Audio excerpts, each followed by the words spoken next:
Salutări tuturor, bine v-am găsit la o ediție specială GSP Live. Discutăm în această dimineață despre condiția fotbalistului tânăr român, despre cauzele pentru care fotbalistul tânăr român nu reușește să se integreze atunci când pleacă în Occident, într-o țară civilizată, într-un campionat puternic de fotbal. Au încercat foarte mulți dintre specialiștii români să găsească această cauză. Mulți dintre fotbaliștii români care au plecat în străinătate au vorbit despre ce au întâlnit acolo, însă lucrurile rămân cumva în continuare în aer, rămân nerezolvate și tocmai de aceea Gazeta Sporturilor încearcă să caute în continuare răspunsuri, iar în dimineața asta încercăm să aflăm răspunsurile de la un antrenor olandez, aflat acum la 79 de ani, un antrenor olandez foarte, foarte cunoscut, omul care a antrenat-o pe Heerenveen, o echipă olandeză de primă ligă, între 1992 și 2004. A dus această echipă din prima ligă, din a doua ligă în prima ligă din Olanda, apoi în Champions League, a reușit calificarea cu Heerenveen în Champions League. A antrenat 5 jucători români în perioada sa, în lungul său mandat la Heerenveen, pe Cămătaru, pe Ioan Andone, pe Constantinovici, pe Mitriță și pe Gușatu. Printre alții însă a reușit să-l crească pe Ruud van Nistelrooy, cel care avea să devină un mare, mare atacant, un prădător în fața porților la marile cluburi europene, Manchester United și Real Madrid. Este omul care l-a descoperit și care l-a crescut practic pe Ruud van Nistelrooy la Heerenveen. O să discutăm așadar în această dimineață cu Foppe de Haan, căruia îi mulțumesc că a acceptat invitația noastră. Good morning, Mr. de Haan. Good morning. Thank you for accepting this interview and thank you for being in our show this morning. It's nice to be there. Tell me first of all, tell me how is life at 79 for a coach? For a coach, no, it's a nice time because the whole day is football, and I'm looking at almost each game, and that's nice. And for the rest, I'm working in Heerenveen for the women team. Okay. And that's what I do. And I look at on the Saturday, I go to the field and look at the juniors, how they are playing, what they are doing, what are the talents are, and things like that. But it's not a job. I like to do it. Okay. Let me take you back to the early 90s. I think it was 1991. You have been the assistant coach at Heerenveen at that time, no? 1991? Yeah, Cămătaru and Andone. When the club was in the second league, I think? Yeah, right? That's correct. And the club signed a Romanian striker, a 33 years old striker at that time, former Golden Shoe winner in Europe, Rodion Cămătaru, a former Romanian international player. What do you remember from that moment, from the signing of this player? How Heerenveen, a second league club, managed to make that transfer? Yeah, but then we went down from the top division, and in the winter, our president Riemer van der Velde went to Charleroi to look at Andone, to look at Cămătaru. Yes. And they came back and did this marvelous guy, because he was big and he was strong and he was a little bit too heavy, but they played on an ice field and he was staying. He was not falling. He was so his coordination was perfect. Yeah. So they came back and they couldn't talk with him, but there was one that was that's now a friend of Kami, that's Klaas Unema, and he looked at him and talked with him, and Kami said yes, and a few weeks later he was there. And I had to train him because Korbek was the coach, but I was the trainer, and I have to train him. And I liked him very much. He was marvelous. He's a good guy, and his qualities were. Yeah, he was 34, and he was a little bit too heavy. But when he was in the 16, he was real good. He had a marvelous technical skills. So I liked it very much. Sorry.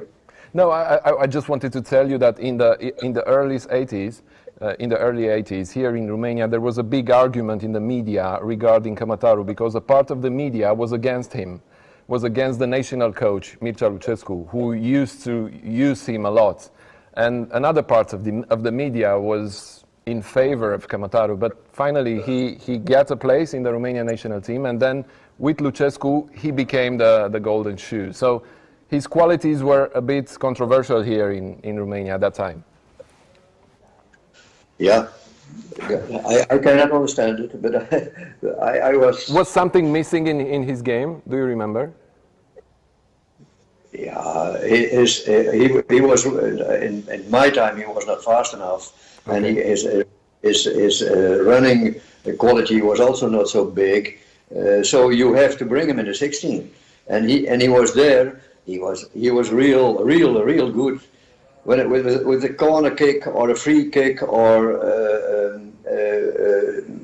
when there was a cross from the right to the left side, Kami was also always there. He made also a lot of goals. Mm-hmm. And at the end he was our substitute, and when he came in, his head come out of the dugout, the people shouted, Kami, Kami, Kami, and then he came in, he said to me, okay, Foppe, do me in, then I will make a goal, and he made a goal. I liked it very much. How was his process of adaptation in Netherlands?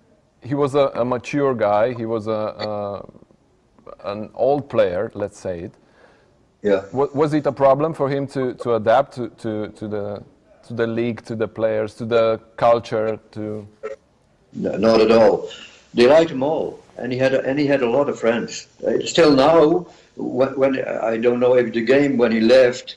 He got a big present, a bus for children in Craiova to bring them to the school. Bus was with SC Heerenveen. And the crowd were all scouting for him and were giving him a big applause. So Kami was real popular.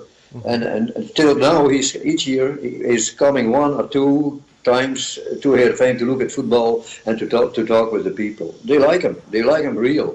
Mm-hmm. And we have a podcast, and that is Radio Kamataru. So each week there is a podcast in Radio Kamataru. It's nice. No, it's something from his first name. Rodion Kamataru is probably how it's pronounced in Dutch, no? Radio. Radio, yeah. Yes, from Rodion Radio, yeah. Yeah.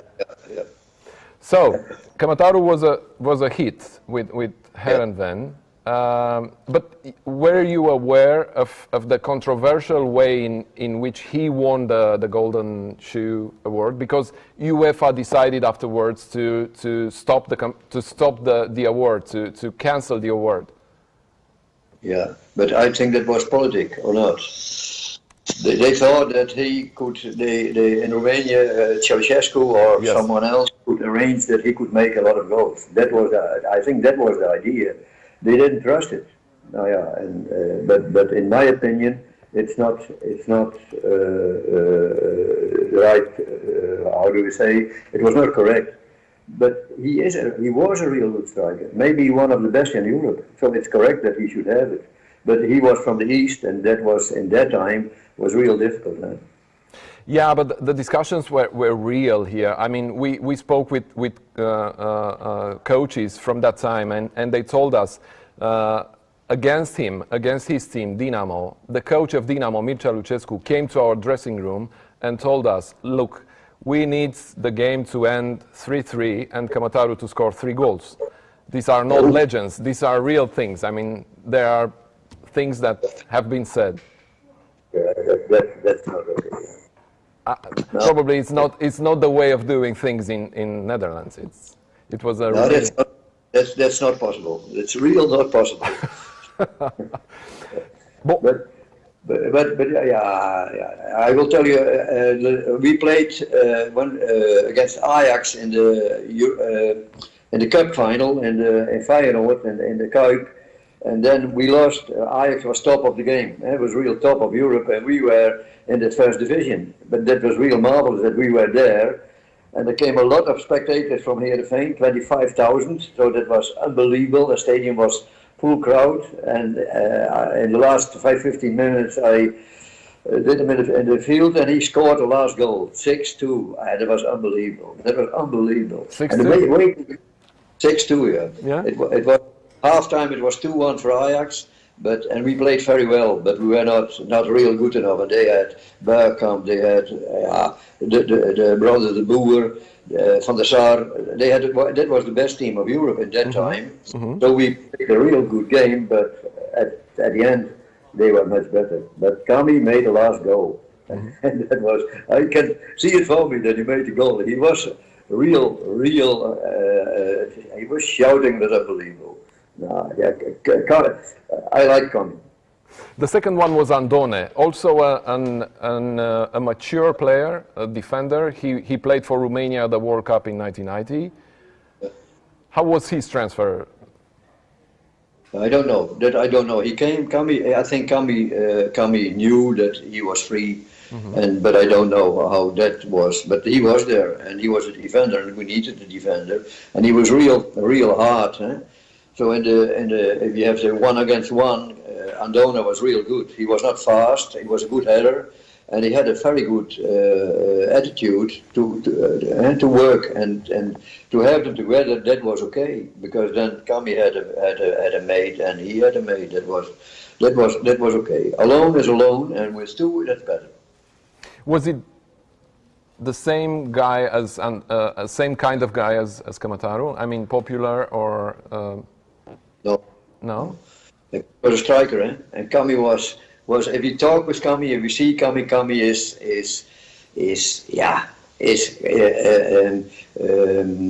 real. And Andone is also, but Andone is more in himself, introvert. Kami is, Kami is more extrovert. Okay. And Andone, they like Andone, but not like Kami. Okay. But it's a defender. It's always a difference. Eh? Then the team got promoted. You have been named as as the manager, team manager, and a few years later you made 3 transfers, 3 Romanian players. I think during one transfer window, Constantinovic, Gușatu, and Mitriță. Yeah. Let's take them one by one, and because I would like to discuss about Mitriță. There is a story, great story I read. We will tell the people. We will tell it to the people also. How was it possible to transfer 3 Romanian players during the same transfer window? Why? Why did you choose to? No, that was when the Bosman arrest was there. You know what the Bosman arrest is? Yeah. Then the players had the rights. Eh? Before that, when they went, you get a transfer fee, but after that not. So you give a longer contracts, and we lost. And that time we lost 14 players from the 20. So we're not maybe a little bit panic. But after that transfer period, we had 3 Romanian guys, 1 from New Zealand, 1 from Finland, 1 from Denmark, 1 from Sweden, and totally 16 different players. Nationalities. Yeah. Yeah, that was for me it was awful. and I went to Austria to look at that was in May, I think, April, May. Before that, I went to Austria to look at a striker from the national youth team. But he didn't play, and then I went by plane from Vienna to Bucharest, and Kami was waiting for me. But Kami had talked with the president about Mitriță. We were looking for a left fullback. So I was there, and I was looking at a game in Bucharest, and he was not playing very well. Okay. And he played on the right side and not on the left side, and he is right, but he didn't play very well. So I have to talk with him, and I was talking with him, and I thought it was the assistant trainer, but I don't know it. It was in a big hotel, and then I went to the hotel, and my wife said to me, "You don't do it, because he doesn't speak any English word and things like that. I have to look at him again." And then I looked again and I think, okay, he is not too bad. He has to learn a lot, but he's not too bad. Okay. So we did that, and then and I saw in that game also Constantinovic. He was an attacking midfielder, and we needed also a midfielder So I said, when I was at home, I said, okay, there's also a midfielder, and maybe, and before I said maybe, they had always contacted. I don't think he was too expensive. Mm-hmm. And later came, we needed also a striker, because we had Van Nistelrooy, but at that time, Van Nistelrooy was not a striker, he was a midfielder. Oh. I changed from midfielder to striker, but that was, I knew that week before I went to Romania that Van Nistelrooy was coming. Okay. So we don't take any risk, and we take also a striker, and the club arranged it with, what was it, Gusatu. I was not involved in that, and I saw a video, that's what I saw. And he made a few real good goals, but I didn't have a real knowledge of his qualities. Okay. And then they came, yeah. And Mitrita was from the beginning the left back, and Konstantinovic was playing sometimes not, and it was the same with Gusatu. But then came Van Nistelrooy, and he was real good as a striker. So Gusatu was on the bench. So that was the beginning of the story of the three Romanian players. Let's take it one by one, because we have a great story here in Romania. There was an interview with Gusatu in which he told to the reporters, I don't play in Heerenveen because there is a guy, one youngster called Van Nistelrooy. I'm way better than him, but I don't play. So he was fuming with you, of course, with your decision to keep him on the bench. But afterwards, everybody was laughing because, you know, Van Nistelrooy became a very good player internationally, and Gusatu was fuming that he was on the bench and he was way better than Van Nistelrooy. How was he as a character? How was he? Who, Gusatu? Gusatu, yeah. It was hard to manage an unsatisfied player. No, he didn't like it. But I don't. But you know, if you are a coach or a trainer, you know before that if a player comes to you and he wants to play, and you have to want to play, and you are not good enough because there are better one, then that's always a problem. But it's like it is, so you have to accept it. And that's what I told him. I didn't speak to him each day. I had to accept it, and I know that he was a little bit.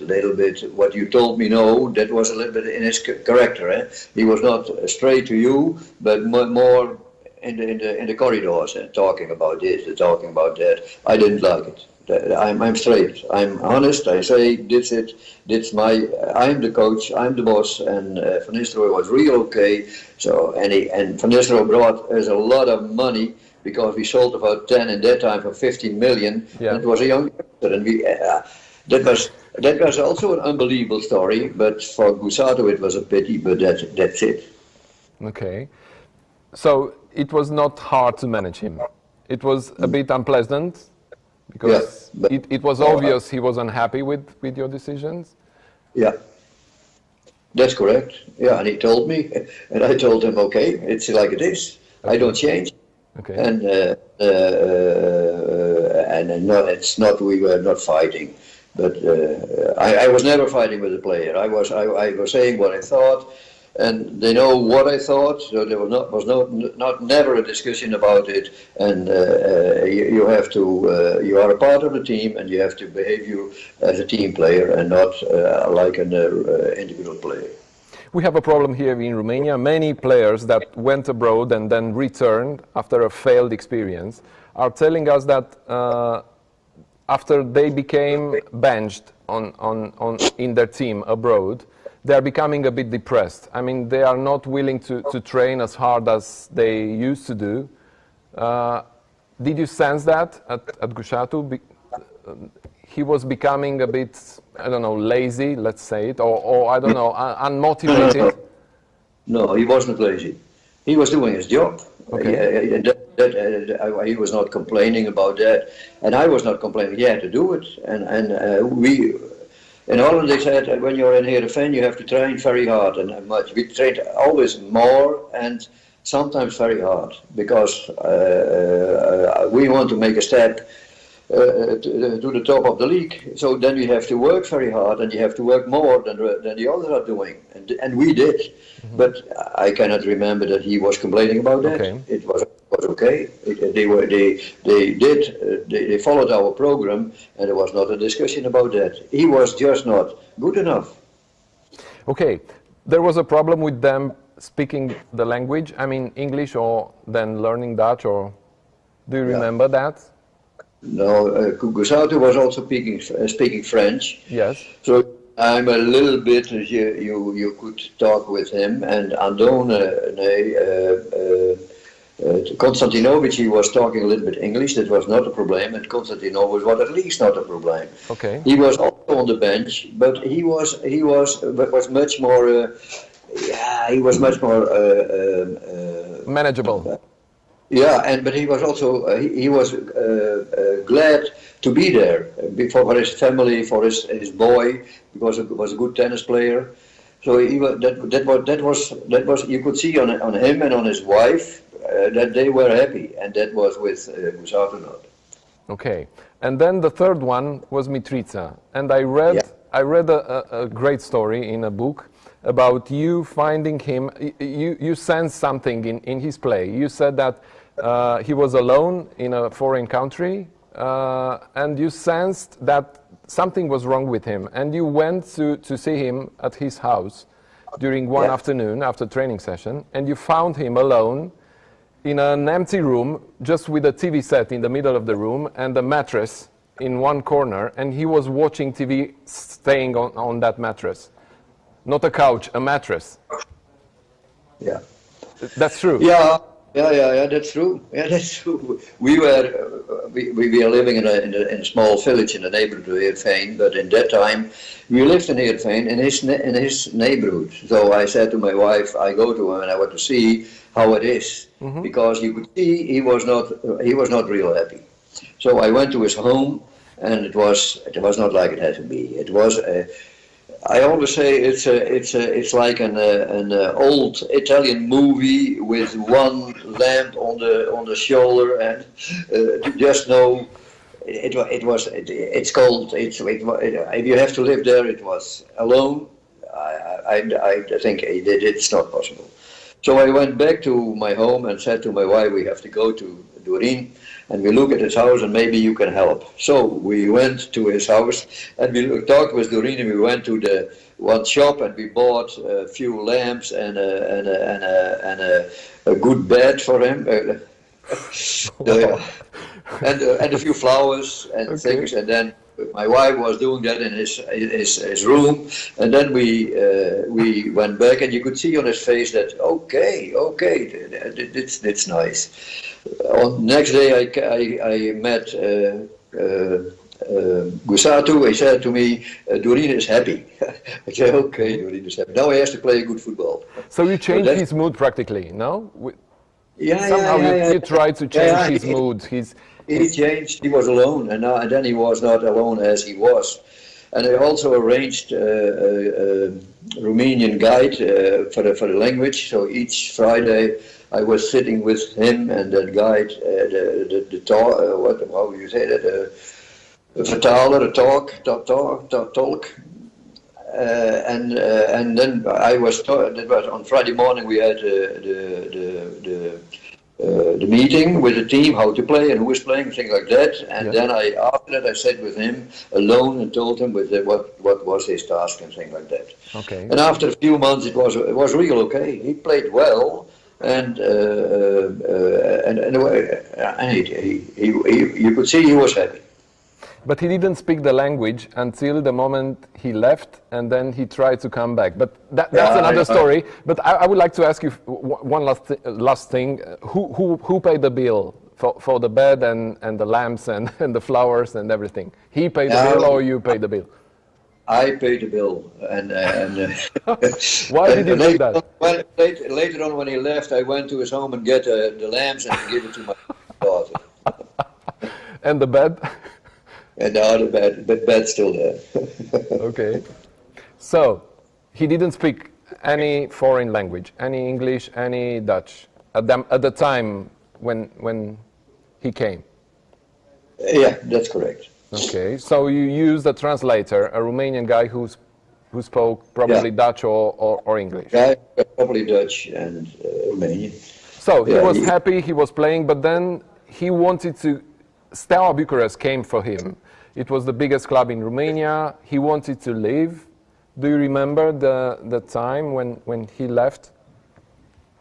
Yeah, that was in the end. And the end of the season, he could stay with us, but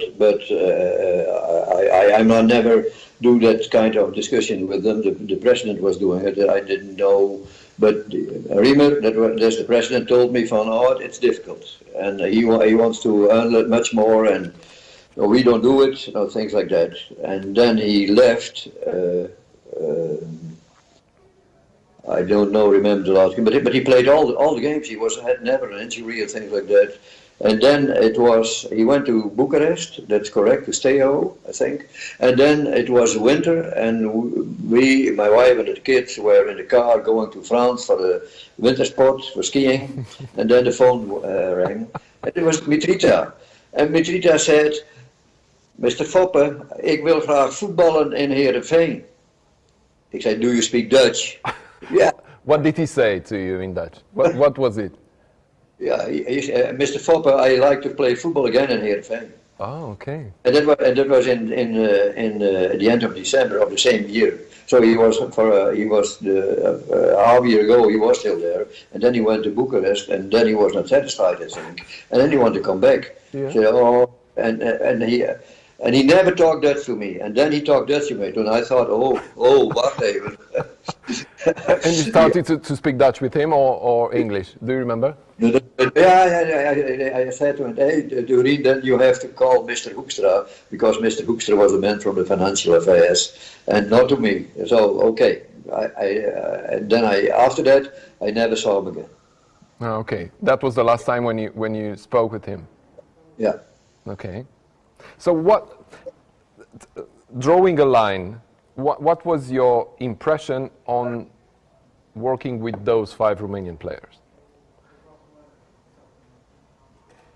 No. Okay, in that time we had a lot of foreign players, and we have a kind of culture in the club. This is Heerenveen, and these are the rules. And if you can work with that attitude, then it's okay, and it was okay. And then it's always the quality of the player. Is he good enough? We went up. Each year we were better and better and better. And if you are growing with us, then it's okay. If we're not growing with us, then you had, we can say, a problem. No, but I don't have any. Everyone who was there, I wanted to. Not just me, but trainers, all the trainers also. We made a program for them, and we want to help them to be a better player. And if they want to go in that system, then it was okay. If they didn't do it, then we had a problem. And said at the end of the year, you had to go or to another club, or we will send you to for a rent somewhere else. Yeah, and I think if you are a good player or you have a good attitude, then Heerenveen is a very good place for you, even now. And also the most of the Dutch clubs, but the coaches in Holland want to make players better. They want to make football better, and that's a very good attitude for players to be. But we have a problem here right now in Romania because almost every single youngster that is going abroad is failing. I mean, no one is doing a great job. No one is playing in the top 4 leagues in Europe at big clubs. Every single one is coming back or going to a smaller club in Italy, like Răzvan Marin, for example. He went to Ajax in the steps of Frankie de Jong. But then he didn't make it, despite the fact that he played well in Belgium. Probably you know you saw him probably playing at the Ajax. Did you sense anything with him? What you see is, and that's here a little bit the same, a lot of Dutch youngsters are going to England.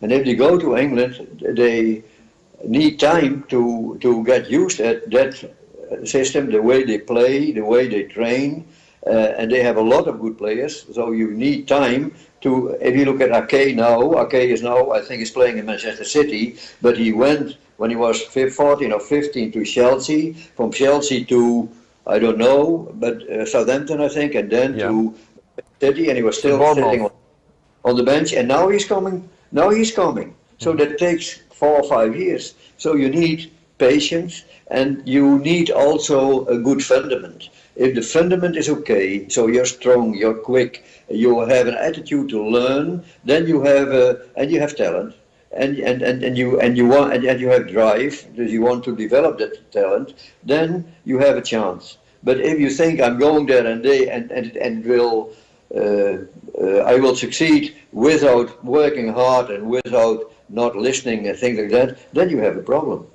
And it's real tough. It's real tough to succeed.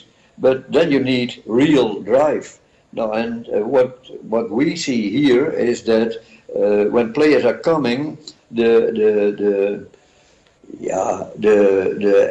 attitude is too much to okay, I'm here, I want to play, and if they don't play, they are not any satisfied anymore. They are screaming and things like that. So when you go, you have a dream and you have to plan to make the dream true, and you have to realize that it will be very, very difficult.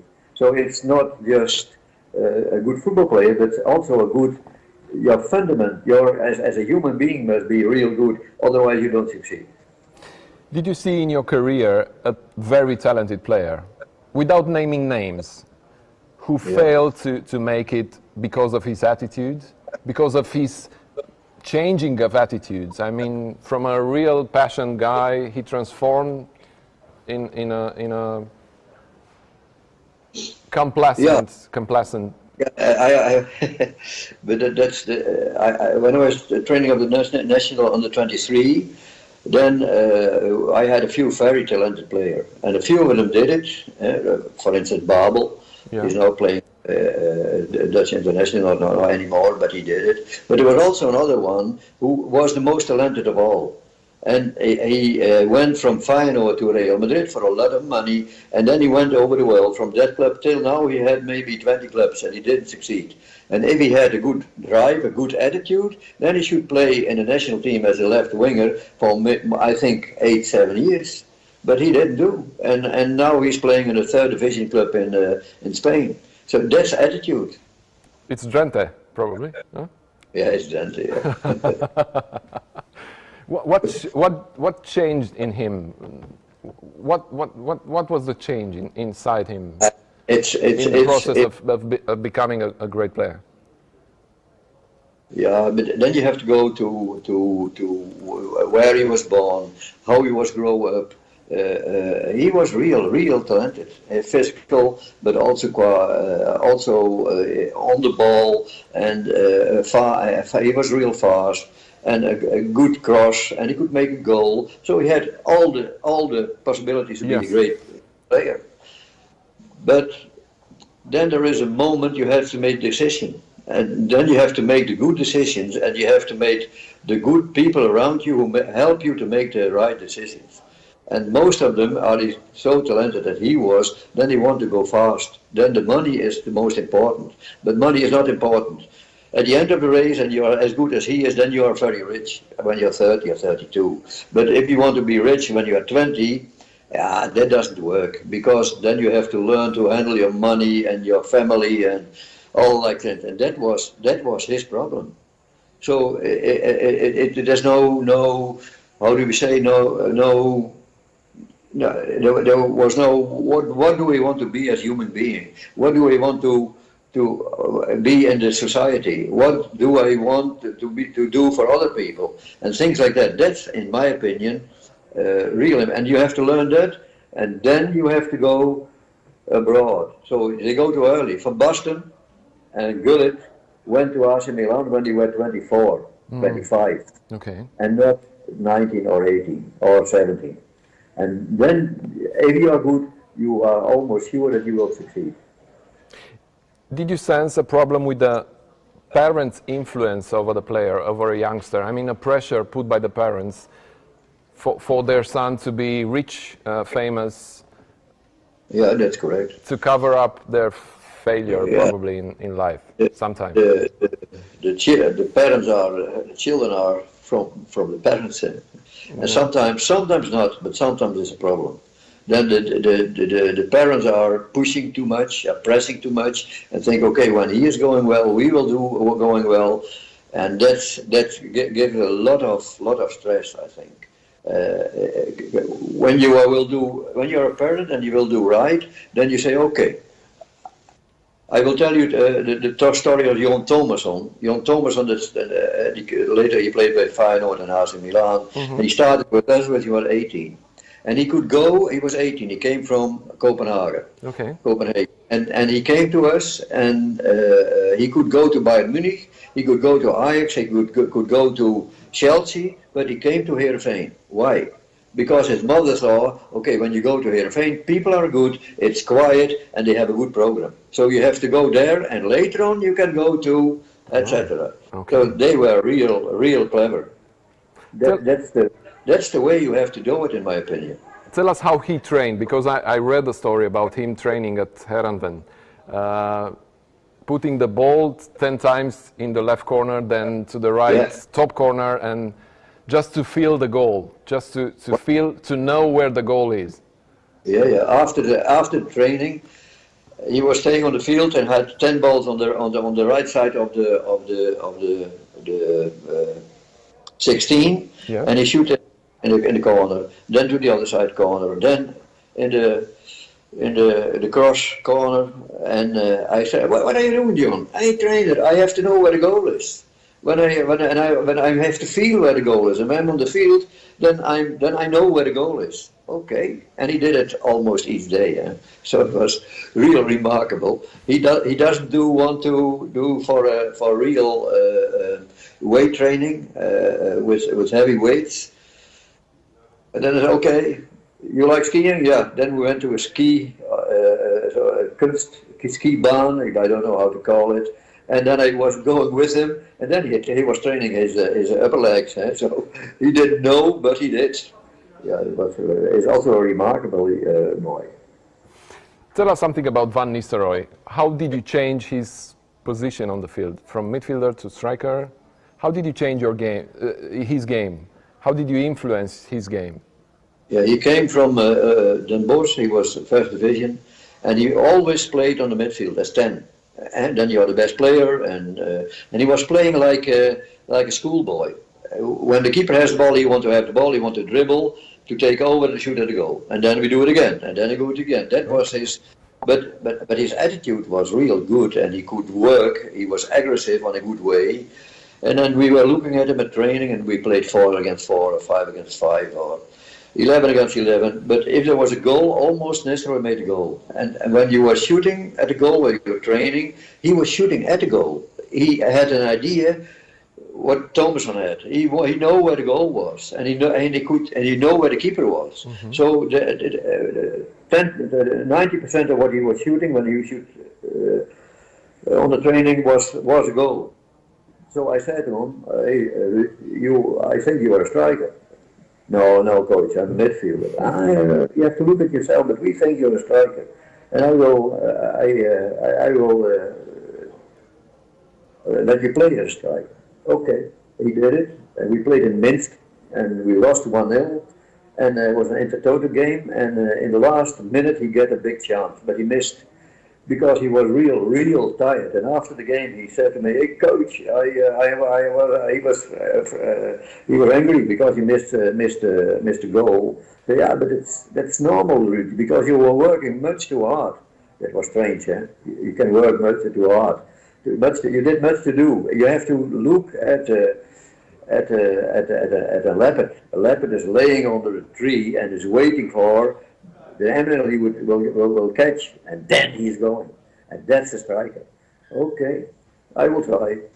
No, then we played out in Duisburg, also in the total. And halfway I said, "Come here, sit down to me," and because he was also always running everywhere. and not not as a striker. Then he was angry. He was real angry. And then next day he came to my office and said, "Hey coach, what's the reason I'm a striker?" I told him again, "You shoot at the goal, you are aggressive to the goal, you are very fast, so we can play on the midline and the ball after the midline is your ball, no, etc." I said, "But then now you go home and you talk with your manager, with your dad and mom and with your girlfriend, and then tomorrow you make a decision. But tomorrow we make a decision. You say I am a striker or I'm a midfielder. But I think when you say I'm a striker, I will be very happy, but I think you can be the best striker of Holland, maybe still better." Wow.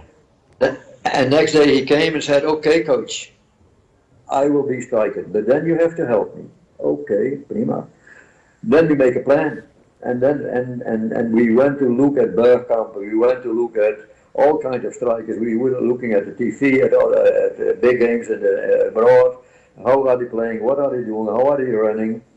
And we trained and trained and trained, and he did much more than the others because he doesn't have muscles. He has to get muscles, so he had to train.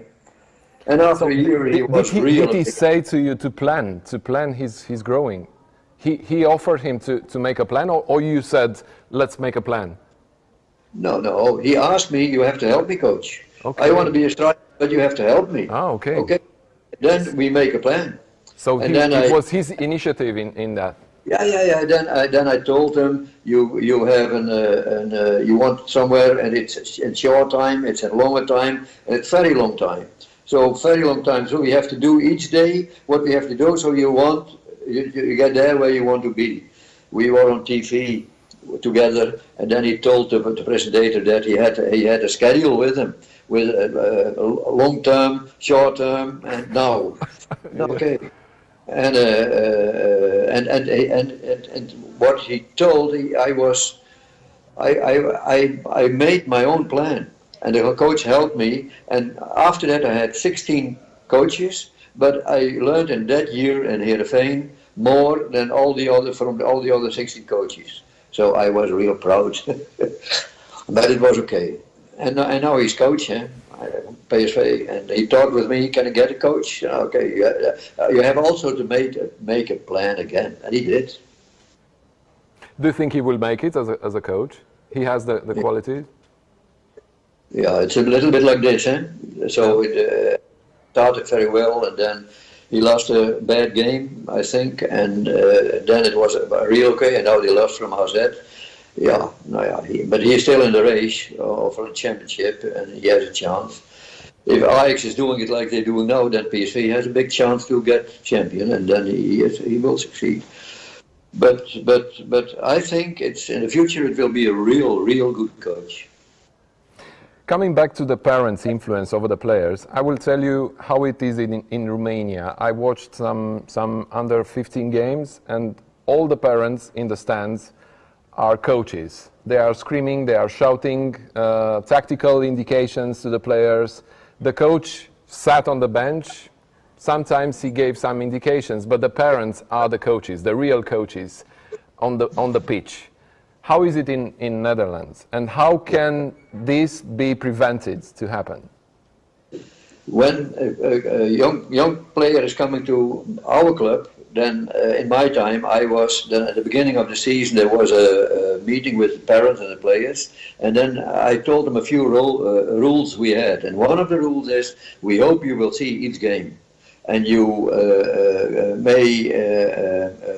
you must be enthusiastic, you are a supporter, and that's it. We are the coaches, and you don't have from the side. You not shouting against the referee, not shouting against your player. You're just saying, "Okay, it's going well," or shout when there is a goal or things like that. But not no influence. We are the professionals, so you have to trust us. And if we do well, and it's quiet around the boy, then he has much chance to succeed. No, and that's for me. It's not just in Heerenveen, but also in Ajax, in AZ, in PSV. They are also not coming on a training. On the training, we just train, and we know what we are doing. And once in the 3 months, we have again a meeting with the parents, and then we told how it's going. We call that a POP talk, a POP, that is the personal development talk, how it's going, what's our plan, what is his plan, and it's his, we must make him great. And you don't make a boy great by sitting on the stand and always try to help him. He has to make his own decision. He has to learn to make his own decision. That's the way we coach. In the beginning, we are boom, but later on we are going back, and then he is going. Finally, yeah. Sorry. No, sorry. Yeah, it's in my opinion, our opinion, it's real. It's not good. It's not okay when parents are involved in the development of our son in football. Yeah, they also, when they go to school, it's the same. You give them to the teacher. You give them to the school, and when they come out, and then when you're not satisfied, then you can ask for a talk, and you go there and you tell what you want or what you think or what you etc. And you not agree, okay, then we have a problem. But when everyone is shouting, it doesn't work.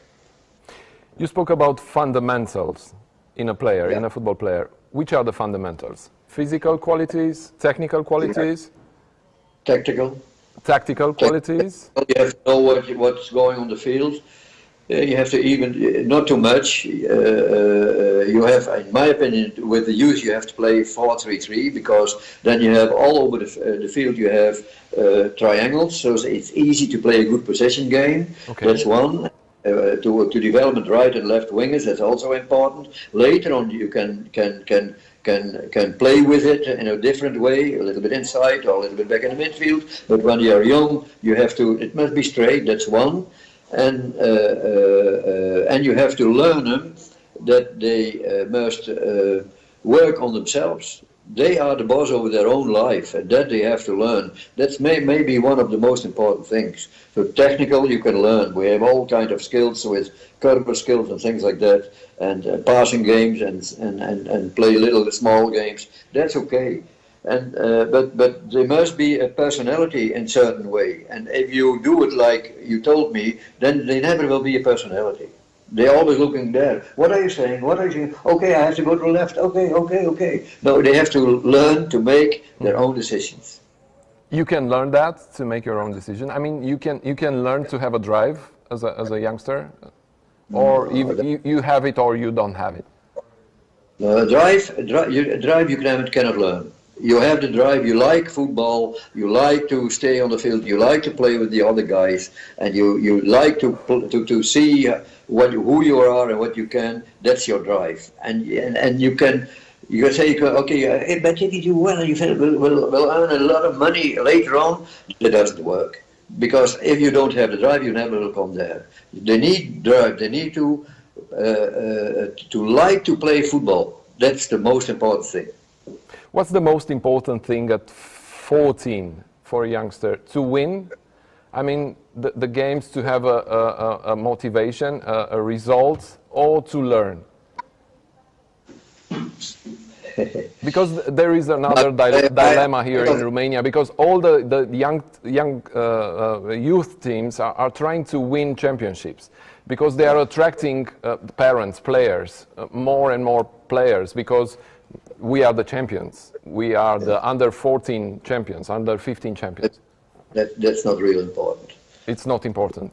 If you are till under 14, then it's the development of players and to learn to what's to be in the future a professional player. That's important to learn.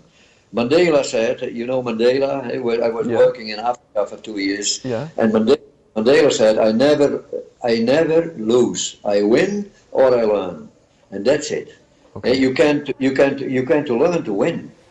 But if you want to learn, but you can never win every game, because sometimes you're lucky, sometimes you're not lucky, sometimes the opponent is better. Then you have to accept, but then you have to look at what's the gap with the other one, and what do we have to learn to win next game.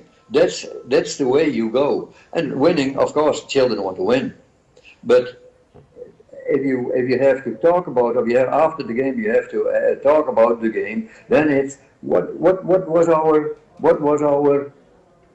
agreement? What should we do? Did we do it well? And what did we do well? And why did we do well? And what was not going well? And what do we have to change? And where do we have to work on it to make it better? And then if you go better and better and better, then we will win more. It's a process. And if you're not in the process and just you want to win, then you never get in the process and you never get what you want.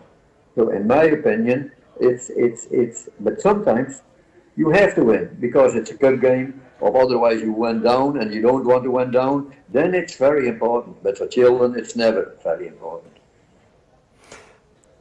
What is different in terms of talent spotting right now? From the 80s to 2020s, I mean, you sense some differences? I mean, the talent spotters are looking at something else than they used to look at in the 80s? It's different. It's different. Every player who is a little bit can touch a ball has a manager. Yes. And that's difficult because managers are always want to not the good ones, but a lot of them want to earn a lot of money. So they like that they change because each change is giving money. So that's a big difference. And also the stress of the society. You have to do it. You don't have the time. You have to do it. So if you are a talent and they say you are a talent, then next time you must be a great one, a big one. If you're not there, then you failed. So the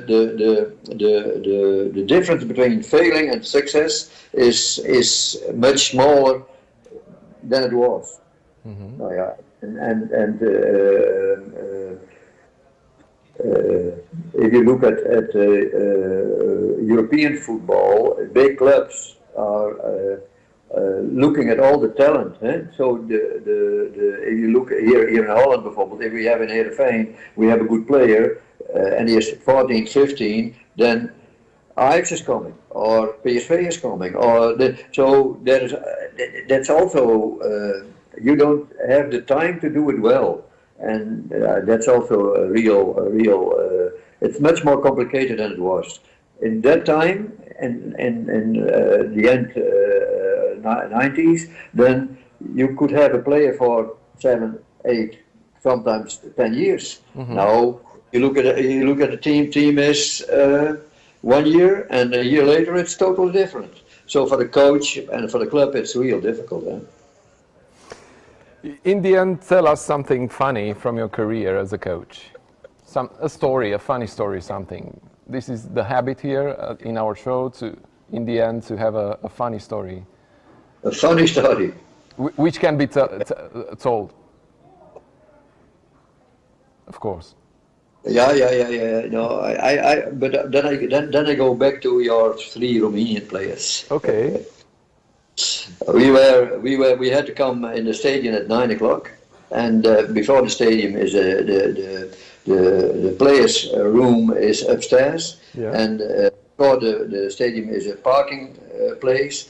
And it was around 9 o'clock, and I was looking outside, and our head Jan Verbeek was my assistant trainer, and said to me, "Hey Foppe, you have to look there." And then the 3 cars of Konstantinovici and Mitrita and Dorado were parking, but like the Le Mans start. They're not straight, but a little bit, how do we say? When we go in the car and we go, like that. Yeah. And I had a feeling, okay, that was in the beginning. And I had a feeling, okay, they are here and they want to have the money and then it's it. And I was looking. You have to go outside, and in 5 minutes the car is straight in the parking room, and otherwise you have a big problem. And they went out running, and parking the car again and came back. Okay, well done. So, but that was for me a moment that to show that you are here because you like to be here, and you're not here for like that car was saying, I want to go straight away. Mr. De Haan, thank you very much for your presence in our show. It was a pleasure to listen to you. Okay. I wish you all the best. Thank you very much. I wish you also the best. All the best. All the best. Bye bye. A fost GSP Live în această dimineață. Mulțumesc mult de tot pentru prezență. Nu uitați site-ul www.gsp.ro pentru toate informațiile importante, serioase din sport, din sportul românesc, din sportul mondial. O zi bună, toate bune!